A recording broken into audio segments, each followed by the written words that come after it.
were never filed. Others disappeared entirely. Fox 5's Denise Dillon is live in Cobb County. And Denise, the issues are so severe the chief judge had to step in. Yeah, the list of problems is very, very long. And the chief judge says the rights of hundreds of Cobb County residents could be in jeopardy. I state your name. Connie Taylor. The Cobb County Clerk of Superior Court is responsible for filing and maintaining all civil and criminal files. But judges, lawyers, and residents say there have been problems. Court staff could not find documents. Attorneys and litigants could not find documents both about their cases. Law enforcement couldn't find protective orders and bench warrants. In many cases, notices to come to court have been inaccurate or not gone out at all. It is catastrophic. I cannot find cases. I cannot pull case files. I cannot verify that cases have been resolved.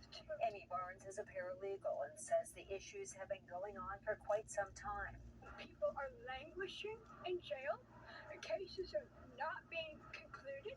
To protect the public, the chief judge issued an emergency declaration. Deadlines for court documents, motions for new trials, and appeals are suspended for 30 days. To make sure that the litigants and the public's due process and constitutional rights were being protected. Many of the problems are being blamed on the conversion to a new computer software system, as well as the office being short-staffed. There are 61 employees. Fully staffed, the clerk's office should have 104. We tried to talk to Connie Taylor, the Cobb County Clerk of Superior Court, but our phone messages and emails were not returned. Until the problems are resolved, the judges are trying to work with people the best they can. We can't hold people accountable if they were never made aware of a court date. For anyone who has business in the court system and you're not sure about the times, dates, or if the proper documents have been filed, contact the judge's office directly. Reporting live in Cobb County, Denise Dillon, Fox 5 News. Sounds like a mess. Denise, thanks. Gwinnett County woman has agreed to testify for her husband in his murder trial. Prosecutors have accused both of them of the death of that man's 8-year-old daughter. Earlier today, the attorney of Natiela Burrows told the judge she has ignored the lawyer's advice and will take the stand for her husband. Prosecutors have charged the 34-year-old woman with beating her stepdaughter to death with a wooden rolling pin in January. Authorities allege the woman then called her husband, Clavier Burrows, who is the girl's biological father. Prosecutors say he spent 10 to 20 minutes praying over the girl's body before calling for help. A grand jury indicted both of them on multiple charges, including murder and aggravated assault. The father's trial will continue tomorrow. In DeKalb County, an Atlanta man has been sentenced to decades in prison after pleading guilty to raping a woman and trying to assault another. Demetrius Rome pleaded guilty to aggravated assault, armed robbery, kidnapping, rape, and other charges. Investigators say he found his victims on social media platforms in 2020. The crimes happened at a home on Shallerford Road. Police eventually learned Rome was linked to additional assaults in Clayton County and Alabama. A Noonan man is under arrest tonight after the National Center for Missing and Exploited Children passed along a tip to local law enforcement. Fox 5's Doug Evans has more on the investigation. The Coweta County Sheriff's Office says 23-year-old Travian Smith was booked in here at the jail on a felony charge of child sexual exploitation.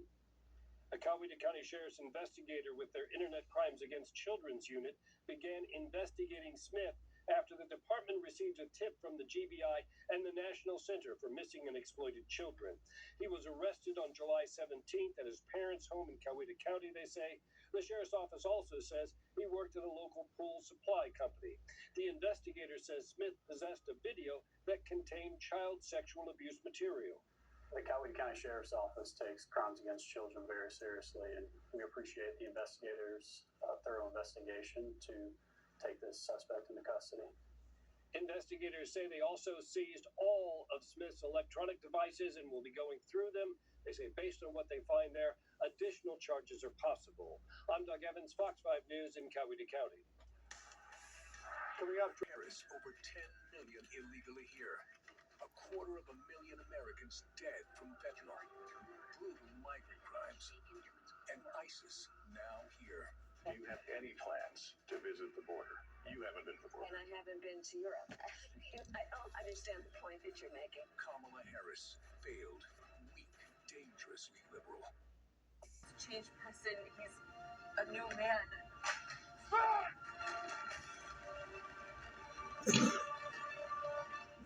Speak alone, and I will be executed in 2 hours. Why am I being executed, you ask? Salvation is a gift.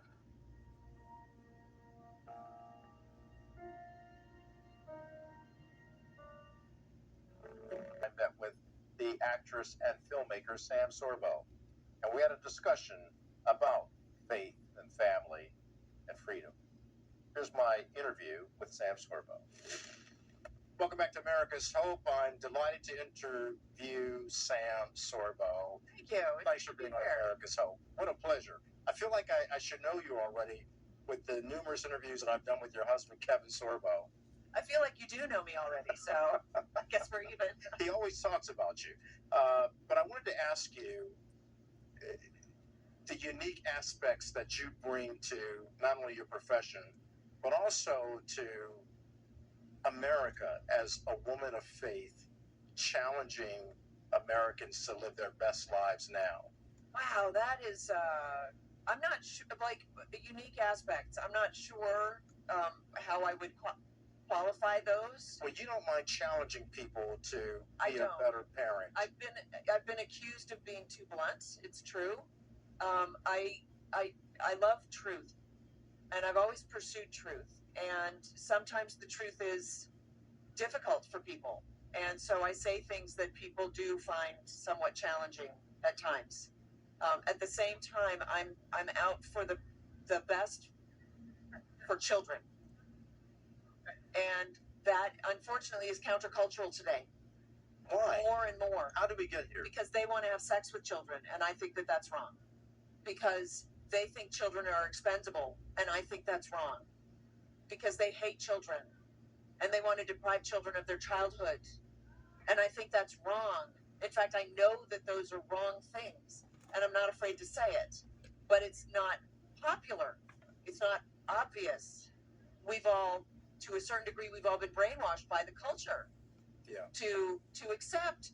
Some people think that children are expendable, and that's okay. It's not okay. It's not okay. Right? And some people think that children shouldn't have childhoods. That's not okay. And so yeah, I believe that in our schools, for a long time now, they have failed to teach discernment. So this is something that I harp on a lot. People don't know what to do with the difference between right and wrong. They can't discern easily, and they don't know how to stand up for what's right or what's true because they have been taught tolerance only. And we are way too tolerant. But you know what's not tolerant? You know the most intolerant thing in the world is the truth. If you just follow the truth and you stand for the truth and you speak the truth, you will be intolerant of the lie. And that's what I've become. I'm intolerant of the lie. And I think everybody should be. We should not tolerate lies. And why? Because our lives will go poorly when we tolerate lies. What is it that vexes you and troubles you when you see children being viewed as expendable and manipulated? I mean, many people talk about the movie Sound of Freedom. There's another movie called Sound of Hope. There are movies that you and your husband have worked on to remind people all over the world that children are not expendable. Children are innocent, and they're so easily manipulated and we know that it's wrong. We know that it's wrong in our core. So we are the stories that we tell ourselves. And that's why the stories that we tell ourselves that are true really resonate within us. And the stories that are lies, they might be pretty, they might be shiny, they might be desirable on some level, right? On some perverted level, let's say. But we have to fight against being distracted by those. And that's why I want to tell the stories that we tell. And you have a book, Words for Warriors. Yeah. Talk to me about that. So this is a book that's after the truth because there's a war on truth and they've changed the meanings of our words to the point where a boy is a girl.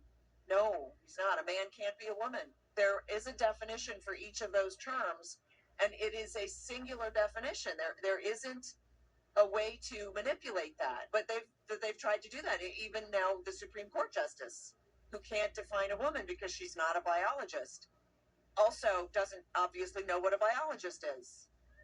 You know what I mean? Like, so I wrote a book because I got so frustrated with all the different words out there. The word that started it off was the word fascism. People think that fascism is right wing. It's not, it's left wing. So they've literally changed the meaning of the word fascism so that they can then brand people with the word fascist when nothing could be further from the truth. And so that's what started it off. And I'm a little sarcastic. It's got a lot of humor in it. I even end one of the definitions with the word duh, because it's, some of these are so obvious. Sam, in your estimation, what is the greatest story about America? The greatest story of America is the way this nation came to be. And if you follow the story, the wall builders guys, the Bartons, David and Tim Barton, David's the father, Tim's the son. They've done a remarkable job telling the story of the founding of the nation, the providential miracles that happened during the founding of the nation, and the idea that all the people who were involved in forming this nation were believers, were fervent believers, and credited all of these miracles like so obviously to God's providential hand on the nation. And it's the story that's least told, I think. They've buried it. We now think that Benjamin Franklin didn't believe in God. That's a lie. He was very fervent in his belief in God. He was unconventional as an individual. I mean, he wore fur hats in court in the 1700s in Paris. You know what I mean? Like, we should tell ourselves those stories and understand the great gift that this nation is, and the reason that we have freedom. And that's the reason that we enjoy the freedom, the freedom that we have left, right? Yeah. And we're sadly squandering it. And we're squandering it because the schools have laid down and not done the proper job. And what about the family, the home? Because the greatness of our nation actually starts in the homes of our people. No, this is absolutely true. The family is the building block of our culture. The schools have largely stolen the family from the culture, destroyed the family, because the school comes between the parent and the child. It has to. It can't help it. I don't necessarily blame the school. I could, but what's the point? It just is the way that it is. And the only way out is to not do that. Unfortunately, or fortunately, really, the only way out is to home educate your child. And so I have a book coming out in another month called Parents' Guide to Homeschooling. And so what it does is it lays out everything that you need to know and how easy it is to educate your child at home. What do you recall about your childhood that's helped you become the woman of faith and hope and love that you are today? Oh, that's such a good question. I will tell you a quick story. When I was in fourth grade, I was a pipsqueak. I was a puny little, and I was shy. And I was in a math class, and my mother had said to me, "Listen, if you're bored one day, maybe instead of going out to recess, ask your teacher to teach you something new." And I was like, "Okay." So my teacher taught me reciprocals. He just sat down and he showed me reciprocals. I was like, "That's cool."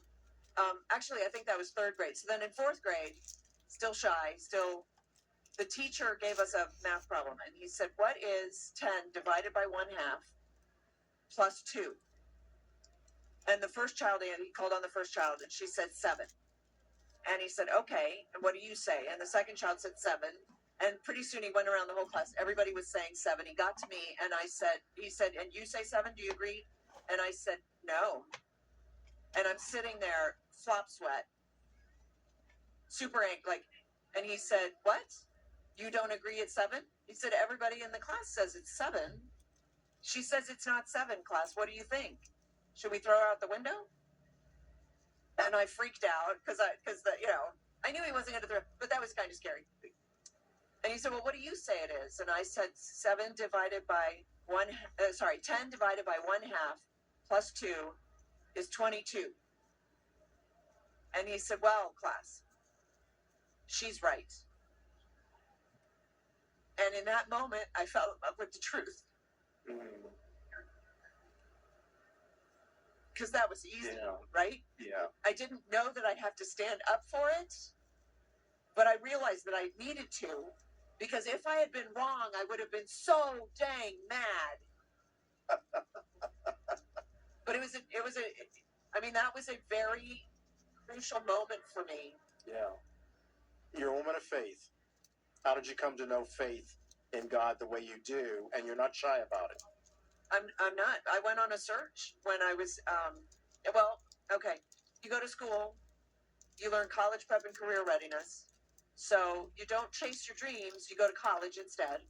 This is my life, right? Because you can't just get your dreams, you got to go to college. And then college gave me an ulcer, so I took a year off, and I modeled for a year, and I made a ton of money, and I became very successful. Yeah. By their standards. So I quit college because I was successful by their standards, and their standards said go to college to do that, but I'd already done that. So I quit college and I pursued acting, and I was so successful that I realized that I had done everything that they told me I needed to do in my life. And I hadn't arrived. Like, I felt like, if this is it, well, like, stick a fork in me, I'm done. But what should I do? Just off myself now that I've achieved that?